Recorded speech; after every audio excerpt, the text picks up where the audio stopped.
What's up, people? You're listening and watching the RAPS Talk podcast presented by HipHoopJunkies.com and HoopHeadsNorth.com. Hoops Talk out of Halifax. This is episode 70. My name is Romy Aquino. I have with me Sean Francois. And we're missing Yui Sampang this week, who's in sunny LA. I think it's probably sunny. A lot nicer than it is here.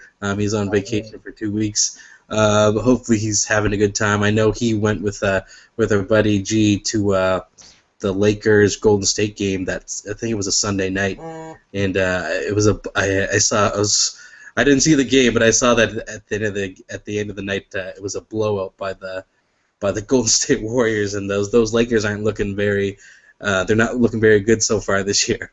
Kobe obviously got his that night and went for 44. But the Lakers, they're seeing a little bit of upside right now. The return of Nick Young, Swaggy P. They're on a 2-game winning streak now. The Lakers have won 2 in a row with the return of old Swaggy.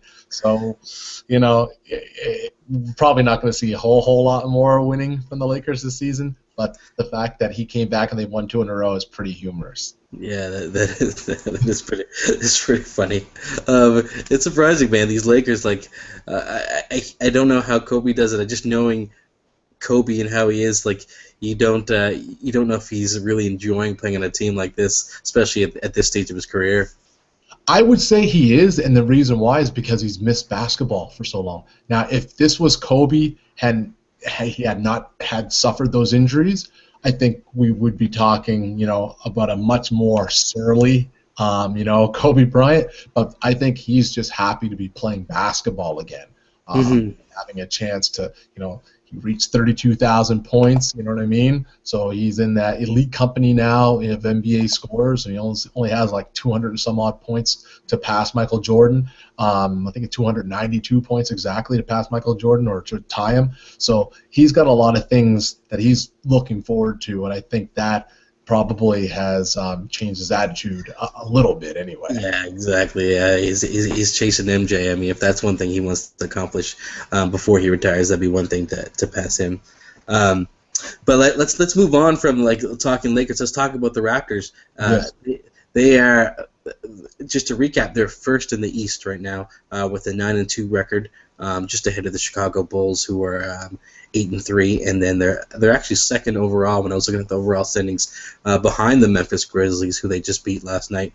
But yeah, it's a nice stretch of home games that the Raptors had, and they've been playing phenomenal basketball with just 2 losses on the season. But let's rewind the week in review with Toronto Raptors. And let's go back to Thursday night, that big night that was on TNT when they played the Chicago Bulls. That was on national television in the States on a Thursday night, a rare Thursday night game for the Raptors. 193 loss to the Chicago Bulls, and it looked like it was Jimmy Butler that kind of shut down DeMar that night. What did you think of Toronto's performance and how they played against Chicago? In the first half, it was James Johnson. He was psyched up and amped to play the Chicago Bulls, who drafted him, and he played with the Bulls for several years. So he was excited to kind of get things going. And early on, the Raptors played well. The first half, they came out firing. They shot the ball well, if I'm not mistaken. They had 60 points at halftime. So they were looking really good. And then things kind of, flip-flopped in the second half, and the Bulls kind of got back to the defensive identity that they're known for, and were able to, rein things in defensively. And like you mentioned, Romy, the job that Jimmy Butler, thank you. Yeah. Jimmy G buckets, Jimmy gets buckets. The job that he did on DeMar DeRozan, that was incredible. I think he let DeMar only went 3 of 17 from the field, or 4 of 17 from the field. So he definitely did his job limiting DeMar to not a great night from the field. So that was kind of a tale of 2 halves, that game. You had the Bulls not really playing their game in the first half, but turning things around.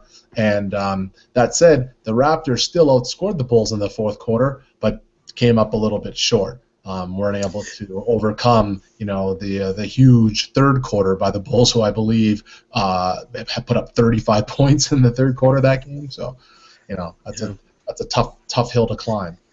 Yeah, yeah, 35 points. I mean, we've seen it many times with the Toronto Raptors, but now with these Toronto Raptors, you'll always know that they'll get their way back into this game, and they did that on that night. Even though they played poorly in that third quarter, and DeMar had a bad shooting night, they were able to get it back in, and Lowry had 20 points, 8 rebounds, 8 assists, which was a nice line for him. And but it was Gasol that kind of took it to the Raps. They couldn't really stop him. Gasol had 27 points, 11 rebounds. And then obviously, like we said, like Jimmy Butler, 21, 9 and 6. So the Chicago Bulls, I mean, they're going to be a tough team all season, and it was nice. I mean, for the Raptors fans, it's a bit of a treat that they got to see Derek Rose back in action. And how did you think he looked that night? I mean, D Rose looked really good until late in the fourth. Obviously, when he pulled that hamstring, I was really nervous. Thought it was his knee again. But the Bulls now are just going to have to take it easy and watch how many games they get him in there for. If he's not ready to go, he's not ready to go. He's not going to play tonight. Against the Kings, and actually neither's Pau Gasol. But I like the way he looked, and like you said, I'm glad that the Raptors fans got to see him, because it's been a couple times now that the Bulls have gone to Toronto past couple seasons, and he hasn't been able to play because of his injuries. So it was a nice treat for sure for D Rose to be healthy, since he's only played half the games so far this year for the Bulls. I'm glad that one of them was the one in Toronto. Man, as a fantasy owner of Derrick Rose, it's a bit frustrating from a fantasy perspective, but it totally makes sense to me why he's sitting out these games, especially with his history with the injury. So tough loss, but I mean a good showing for the Toronto Raptors against Chicago Bulls. I mean, I'm sure they're going to have plenty of battles throughout the season. Oh, no doubt, something to learn from too, right? Definitely. And the next thing, I mean. The next game is kind of the next game gave us an opportunity to see if the Raptors can kind of bounce back from that tough loss against Chicago. So they played the Utah Jazz on Saturday night, and then they took it to the Jazz 111-93. This was a big night from Valanciunas, who had 17 points, 14 rebounds, and 2 blocks, and DeMar had 27 points, who, I mean, obviously he had a bounce-back game from that kind of poor performance against the Bulls, and Patrick Patterson was 16 points. So, I mean, it was a great second half from the Raptors, who outscored Utah 65-44, and they went a little run in the fourth quarter there. So it was nice to see that the Raptors can kind of bounce back and play well against like a Western Conference team in the Utah Jazz, even though they might not be one of the top teams in the West. It's still, any game is going to be tough, especially after coming off that loss. Sure. Especially at home, you want to play well in front of your home fans, obviously, and knowing, like you said, that they had that loss. A team that's coming in that doesn't necessarily have the best record, hasn't really had the best record of the past couple seasons. Sometimes teams like to overlook that and look to the next opponent, but the Raptors didn't do that. They didn't fall into that trap, and they got the job done, which was great.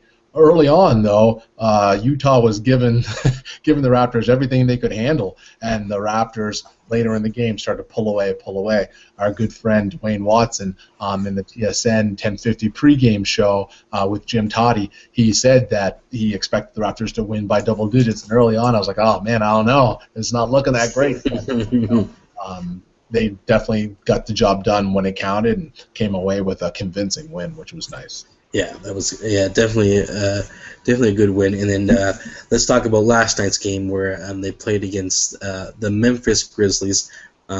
Obviously, Vince Carter, a member of the Memphis Grizzlies, and the Raptors chose to honor Vince Carter, obviously with the 20th anniversary of the franchise, and they did a video tribute during just after the first quarter, and brought Vince to tears. Were you expecting anything like that to come from Vince? I know obviously he was going to be professional with tribute, but I wasn't expecting the tears at all. No, I wasn't. Although one of our members in the roundtable, I believe it was our buddy Aaron, he posted a link to Tim and Sid's interview with Vince Carter that he did earlier in the day, and so I actually got a chance to listen. It was about a 20-minute interview, and it was a great interview. We'll have to link to it for our listeners and readers as well if they missed it. But in that interview, you could tell that it would mean a lot to him, and apparently Tim and Sid broke the news to him that he was going to be honored by a video. He had no clue before that interview, so that was interesting as well. And so it was interesting to hear his perspective. Obviously he has thought about everything that's happened, and then there was obviously the Michael Grange mini documentary that came out last season that kind of documented everything that kind of went down, and how Vince left Toronto, and how it all came about. But yeah, with that, having listened to that interview, I knew that it would mean a lot to him. So I think all those kind of emotions kind of came rushing back, and seeing him with all those amazing highlights from the glory years, right? Like 6 seasons, 98 to 2004, that he was with the team. So he spent a lot of time there in his most impressionable years in the NBA. That's where he got his start, won Rookie of the Year, and Slam Dunk champion, and all that stuff, right? So playoff victory, and playoff series win, and like so many different things that he did as a first in his career, and also helped the Raptors do as a first in franchise history too. So I think that all added up, and saw the emotions come out. And then, of course, initially he had a lot of the fans at the ACC booing him, and then those fans turned into a standing ovation. So that was interesting as well. Yeah, I was interested. Like, I mean, obviously we got a heads up before it happened, but I was interested. It was interesting to see that. I didn't know if they were still gonna be like a big rain of boos, but I mean, we knew over the years that all those boos did start to die down. It wasn't like those the New Jersey Nets days when he made his return. So I think Toronto has grown to love Vince again, and he's made such a big impression on the franchise, on the city, on Canada basketball. Obviously, I'm sure he left on a bad note, but just watching those highlights, just how athletic he was, and how much of an impact he was with the Raptors franchise. I mean, it really takes you back to those days, and you kind of miss those Vince days like that. I don't know if Toronto sports has seen like a guy like Vince Carter ever, like for any sport. No, not at all. Not at all. I mean, obviously, hockey is, beloved. The only other guy that really immediately comes to mind was Rocket Ismail, right, with the Toronto Argonauts, and how, exciting he was to watch, in his years there. But, hockey obviously is on a different level. But even with hockey, with the greats that the Maple Leafs have had over the years, that's just it's a different sport. It's hard to really compare. Obviously in hockey we've had a lot of star speedy guys, highlight reel type players, like the Pavel Bures and stuff. But the Maple Leafs haven't really had a player like that. So I would say that Vince Carter definitely was the first of a highlight reel type athlete that the Toronto fan base, had, and really transcended so much, like we talked about, influenced a generation of Canadian basketball players wanting to play the sport. I mean, in an entire country, I mean, that's a pretty incredible feat when you think about it. And for someone who wasn't Canadian, obviously we know about the influence that Steve Nash has had on the game and continues to have on Canadian basketball. But it was kind of like perfect time, perfect place for Vince Carter to kind of come in and help usher in a new sport and expose the country, the masses anyway, because obviously there was NBA fans like us and many, many more, throughout Canada, and fans of the game. But when you have an NBA franchise with a star elite player like that, makes a big difference. I mean, even if you think about the Vancouver Grizzlies, of course, right? They had good players there. They had star players there. Sharif Abdur-Rahim, Mike Bibby's, but never a player like Vince Carter, who we've talked about this ad nauseum before. But the fact that a guy like Kevin Durant looked up to Vince Carter, and influenced him as a kid growing up, that kind of says it all right there to me. Yeah, I mean, for sure. I mean, and we were even talking about before we recorded the podcast. Like you have them all listed there. How many Canadians are in the league this year? Like we have a dozen. We have a dozen right now. 2, 4, 6, 8, 10, 12 with Nash injured. It's 12. Yeah. Okay, but I mean, a good handful of those guys. Take him off, right? And we've got like a solid 10 young guys. Yeah, I mean, and those are guys in the league, and those are just, I'm sure, a lot of those guys, I mean, were influenced by the Toronto Raptors and Vince Carter. Like, they grew up in that era, so... they were all born in the early to mid-'90s. Yeah, exactly. Yeah. Right? Like, that's when they were born. Yeah. 1994. I was looking at the ages of these guys, like Nick Stauskas and Tyler Ennis, like they're born in 1993 and 1994. Yeah. So that says it all right there. Vince came into the league, 95, and really kind of like, picked up, 98 rather, and, picked up his game, you know what I mean? Like, unreal, really, when you really think back. Yeah. Man, yeah. Yeah. Definitely. Yeah, definitely deserved the video tribute, and well deserved for Vince Carter. But let's talk about the game. The Memphis Grizzlies, they were shorthanded, and but they came in as the top team in the league, and we the fourth, the Toronto Raptors. It's starting to trend 27-17 in the fourth quarter. The Toronto Raptors outscoring Memphis. I mean, it was tight all the way through. It was a pretty exciting game to watch. It did feel like a playoff atmosphere, and Lowry hit that big shot at the end, kind of to seal the win. And I mean, obviously, Marc Gasol was tough. Mike Conley had 19 points, 10 rebounds. Z-Bo 18 and 18.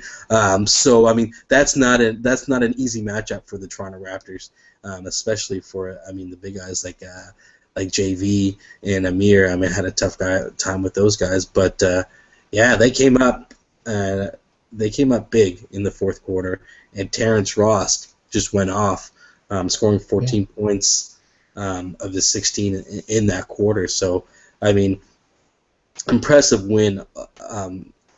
Altogether for the Toronto Raptors. I mean, what did you think of that game?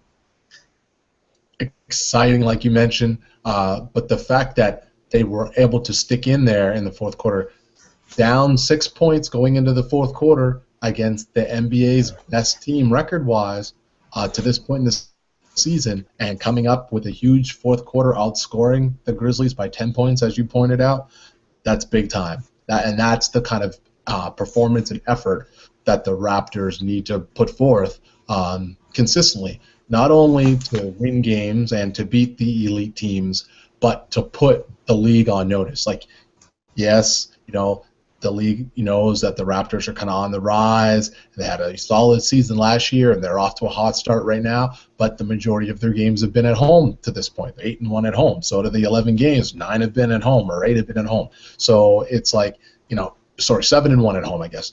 So 8 of the 11, 12 games have been at 11 games, have been at home. So you really got to focus and think about, all right, what do we have going forward? What kind of team are we going to put out there, especially as the season gets longer, starts to stretch out, more road games and everything.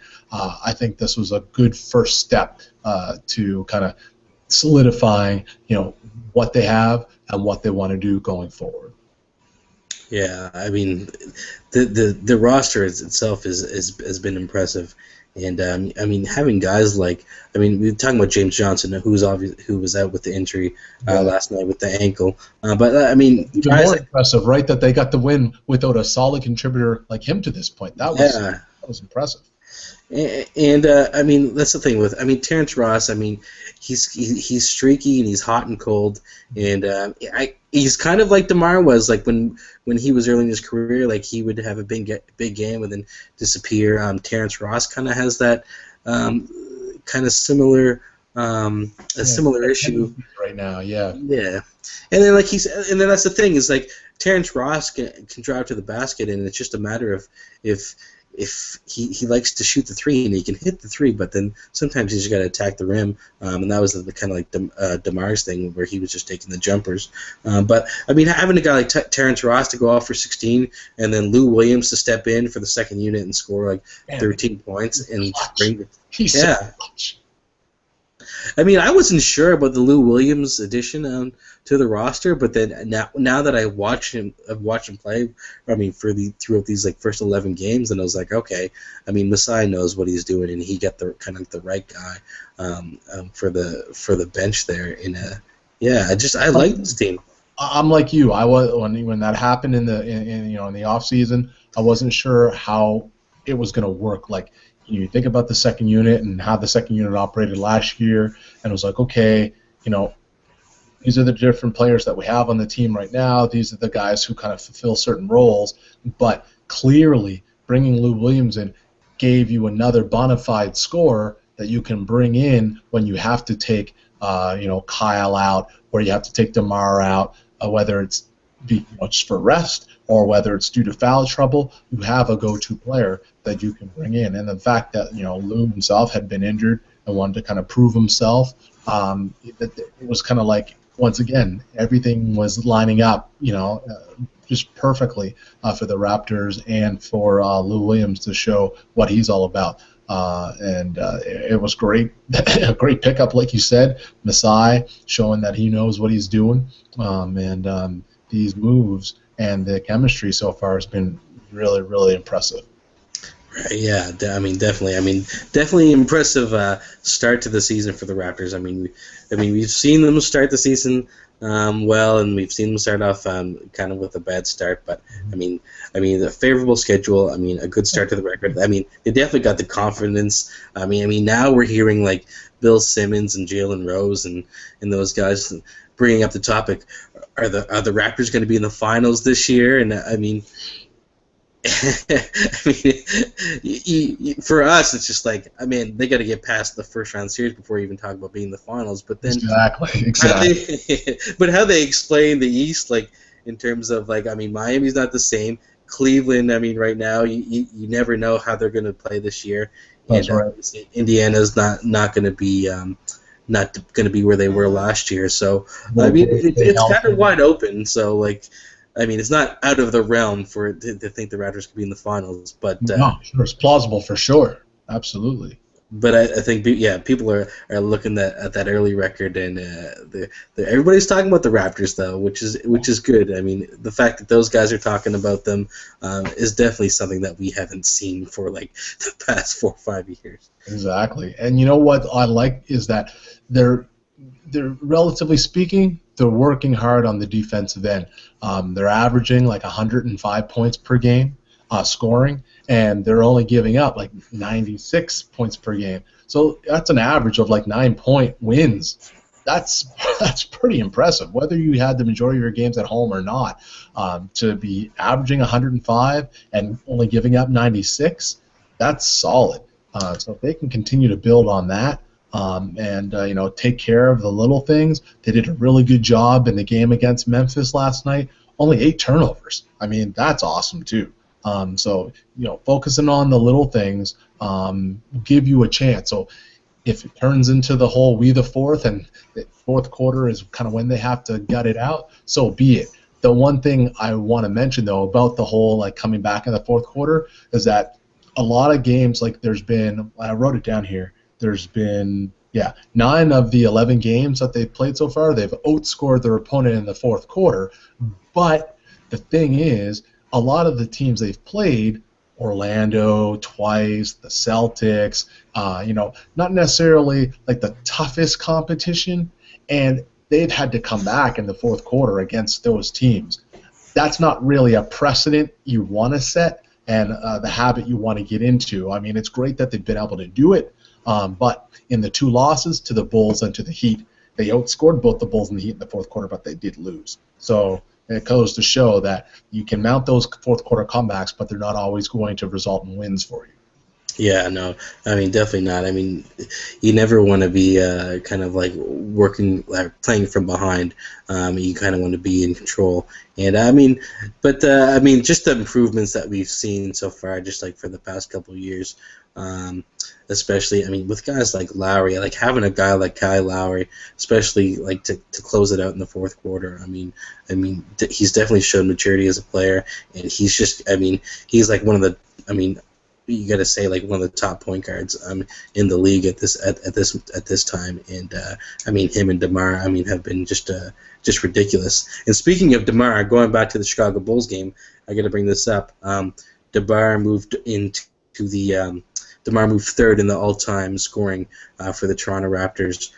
He passed Andrea Bargnani, and now he's just he's third behind Vince Carter, who has 9,420 points, and Chris Bosh, who has 10,275. DeMar obviously has like just over 6,500. So I mean, he's got a little ways to go before he catches Vince and Bosh, but I mean, definitely a milestone for him.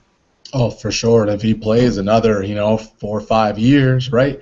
He'll be knocking on that door really, really soon, especially if he continues the all-star level type play that he last year and so far this year as well. Mm-hmm. Yeah, definitely. So congrats to DeMar. Let's just take a peek at the schedule for the next 3 games. We've got the Milwaukee Bucks on tomorrow night.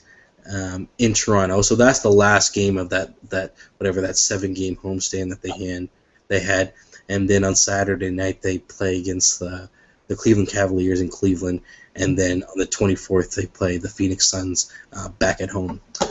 So I mean, those are definitely, I mean, they're all winnable games, and the Cleveland will definitely be like the first tough test, getting back on the road and getting used to playing on the road. I mean, after playing 7 games at home, they're probably getting a little too comfortable playing at the ACC. Yeah, for sure. And too many home cooked meals. I mean, it's obviously worked well. They did great on the road. At home. On the road, they're 2-1 on the road to this point as well. Obviously, a small sample size, but like you said, we'll see how things shake out when we when they hit the road for Saturday night. Yeah, for sure. So we'll definitely catch up on those games that are on next week's podcast. So the next thing we're going to talk about are the Winningtons of the week, where we talk about the top Canadian NBA talent in the NBA, and just give a shout out to some guys that have been playing well for the past week. I mean, for the past few weeks, because we didn't really touch on them on the last podcast. Yeah, not in detail. That's right. Not in detail. So Sean, I'll let you take it away. Who you want to shout out? Sure. So this week with the Winningtons of the week, we've got all kinds of Canadian ballers, obviously in the association now. But the guys who are really kind of stepping out right now, Kelly Olynyk, he's just playing fantastic basketball. He's getting the minutes. The coaching staff really believes in him and wants to showcase what he can do. And just got his stats here. He right now through the season to this point, he's not only averaging 12.5 points, almost 6 rebounds, and almost 2 assists, but he's getting 26 minutes a game. So, a second-year player really stepping in and trying to, carve his niche, playing at the center position. That's fantastic to see. Obviously, Andrew Wiggins, he's averaging a lot of minutes as well, 27 minutes per game. His numbers are slightly lower at 10.5 points per game and 3.5 rebounds per game, but it's a growing process for Andrew. I think what we're seeing in his early time so far in Minnesota is kind of what we saw in Kansas as well. There'd be flashes where he'd have some really, really big games, and then other games where you're like, wow, man, where'd he go, right? So I think he's slowly trying to kind of find his niche, because you got to play at both ends of the floor, and you got to pick your spots, and he's a name. So even though he's a rookie, anyone who's going to play against Andrew Wiggins is going to want to go at him, and test him out. So he's going to have to, understand that he's going to get everybody's best games, even though he's a rookie. I think that's a key component too. And then shout out to Corey Joseph, your boy from the Spurs, because he's playing some great basketball in, coming off the bench from that second unit for the Spurs, with Patty Mills out probably until early in the new year. And I've got his stats here too. And right now, Corey Joseph averaging just under 19 minutes a game, 8.5 points, 2.3 rebounds, and 2 assists. So real impressive numbers, on a solid team, championship team, and he's been able to, work his way into the rotation and make solid contributions game to game, which is great. Yeah, definitely. Corey Joseph is playing well. I see that he had 14 points the other night against the Sixers. Definitely impressed with him. And going back to Wiggins, last night against the Cavs too. Yeah, he had. Speaking of which, shout out to Tristan Thompson, who is playing solid as well off the bench. New role for him because he used to start, and now he's coming off the bench. What are his stats? So Tristan is he's getting quite a few minutes still. He's still getting 23 minutes, so solid minutes coming off the bench. But his statistical numbers are lower. Right now he's averaging 8.8 points per game and just under 6 rebounds a game. Yeah, he used to be like a double machine. Like a 10 and 10 guy, no problem. Yeah. But definitely a new role for him. And who else? Nick Stauskas. They shut him out for in Sacramento. That's right. He's not getting not a lot of run. Not a lot. Like he's averaging like 15 minutes a game right now, but he's played in pretty much every game, I believe. So at least he's getting in there, right? Trying to find his spots. I was just on Twitter, and I guess the Sacramento Kings did these ugly sweaters. And then they did these ugly sweater family photos, and Nick Stauskas, maybe Jason Thompson. I can't remember who the 4 guys are, but I'll post it up on the blog. It's pretty funny to see. That's hilarious. Now, are they wearing the new NBA Christmas ugly sweaters, or is it like ugly sweaters all on their own? Or are there other NBA ugly sweaters? It's definitely a Kings ugly sweater, like Sacramento Kings. That were like NBA authentic ones, or like NBA merchandise ones now. Are they? Yeah, there are some. Yeah. I just saw the promo for them the other day. So I don't know if this is combined with that or something different. Either way, it might be. It's definitely using that old school Sacramento Kings logo, like the red, white, and blue. Oh, nice. Oh, okay. Logo, nice. Yeah, I'll send it to you after the podcast. Cool. And who else? Anybody else you want to shout out? I mean, obviously, I know Yui wanted to shout out Robert Sacre because he got to see him live, and he got a lot of garbage time minutes, and he scored 10 points against the Golden State Warriors. So shout out to.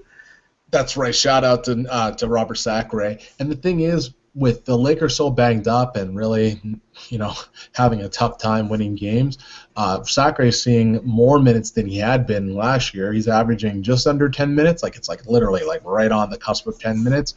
Not doing a whole lot with that time. Although, if you think about it, per 9 minutes, doing pretty good. 4 points and 1.3 rebounds. So he's making the most of the minutes that he's getting. But still limited amount of time. Playing behind the likes of Jordan Hill and such at center, so he's kind of getting in, whenever he can. But still nice to see that there's Canadian representation coast to coast right now in the NBA. That's pretty amazing. Yeah, and we got 2 more shout-outs for the Wenningtons. Brady Hayslip, obviously he played with the Minnesota Timberwolves during their training camp and the preseason, but he's in the D League, and he scored 78 points in the past 2 games. I know you had some of the numbers there. Yeah, so Brady Heslip is just killing it right now for the Reno Bighorns in the D League. He's actually leading the D League in points per game at 39, like you said, Romy, 78 points over the first 2 games, and he hit 23 pointers. He made 23 pointers. in the first 2 games. Now, I did a little bit of reading up on this, and the Reno Longhorns, who are actually the farm team or one of the feeder teams for the Sacramento Kings, they want to drive this new style of play. So essentially, there's no mid-range jumpers for the Reno Longhorns this year. It's all layups and three-point shots. So they're kind of trying this new philosophy of this run and gun, almost, I guess, of a new style of Mike D'Antoni, Phoenix Suns kind of thing. Basically, the coach of the Reno Longhorns basically is telling the players act as if the shot clock is like 12 seconds long. So they're getting up a lot of shots, man. So it'll be interesting. We'll definitely check on Brady Heslett's numbers and the Reno Longhorns numbers by next week. We'll check on that. We'll check on Bighorns, the Reno Bighorns. I keep saying Longhorns because I'm thinking Texas, but the Reno Bighorns, sorry. Can you confirm this? I'm pretty sure this is accurate, but he's Jay Triano's nephew, isn't he? Yes, he is. Yes, he is. Okay, yeah, that's what I thought. And then the last shout we have, obviously you went to the Raymond home opener, didn't you? The Halifax Raymond. That's right. You got to see the return of Joey Haywood, one of our friends. So it's good to see him back in Halifax. How did he play? He played fantastic. Had that pep in his step. The handles, King handles, the handles were crazy as usual. So definitely looking forward to getting to another home game very soon. I didn't get to go to the second home game, so looking forward to getting to the next one to support our boys, support the team. I like what the Raymond, the product that they've got on the court this year. There's not a whole lot of subs either, so as long as the guys stay healthy, a lot of those guys are going to get quality minutes. There was only like 3 or 4 subs, so there's the bench isn't deep, but they may add as the season goes on if there are injuries. But looking good so far. 2-1 on the season, so nice start. Yeah, I like to get back to watching the Rainmen. I drove by the Scotiabank Center, obviously reading the Scotiabank, and they used to always just have banners of obviously the Mooseheads. And they used to have Rainman banners. I mean, with they did, yeah. With Crookshank when he played with the Rainmen. But then when I drove by, I seen Putty Provo. Is Putty on one now? he's got his own banner. That's amazing.